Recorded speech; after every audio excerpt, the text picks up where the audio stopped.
अगर कोई हमारे हाथ से हमारी उँगलियां काटने की कोशिश करे या हमारी भुजाओं से हमारी हथेली काटने की कोशिश करे तो किस तरह का कष्ट होगा आपको। वही कष्ट पहुंचाया है चाइना ने हमें लद्दाख पर अपनी लालची नजरें गड़ा के, और वहां हमारी सीमा का एक एक इंच बचाते हुए हमारे 20 जवान शहीद हो गए हैं। क्या भूल पाएंगे आप उनकी माओं के आंसू, उनकी विधवाओं की चीखें और उनके बच्चों के दिए हुए बलिदान को? क्या ये सोचना ठीक है कि सेनाओं का जो सरहदों पे जो युद्ध होता है वो सिर्फ सेनाओं का होता है, वो सिर्फ सरकार का होता है? क्या उसमें हमारा कोई योगदान नहीं है? क्या हम भूल गए वो वक्त जब महात्मा गांधी जी ने कहा था अगर अंग्रेजों की रीढ़ तोड़नी है भारत में तो उनके बनाए हुए हर उत्पादन का बहिष्कार करना पड़ेगा?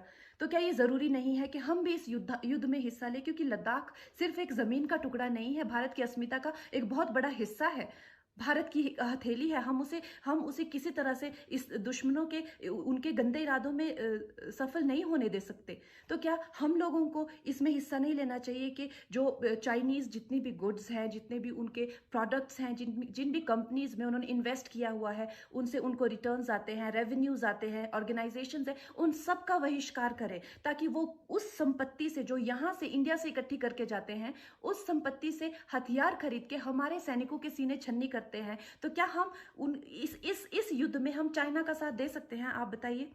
ये क्या हमारा कर्तव्य नहीं है कि हम अपनी सेनाओं का और अपने सरकार का साथ दें? तो हमें प्रतिज्ञा लेते हैं कि हम आत्मनिर्भर बनेंगे और चाइनीज गुड्स को बिल्कुल बॉयकॉट करेंगे और इस युद्ध में हिस्सा लेके भारत को जिताएंगे। जय हिंद।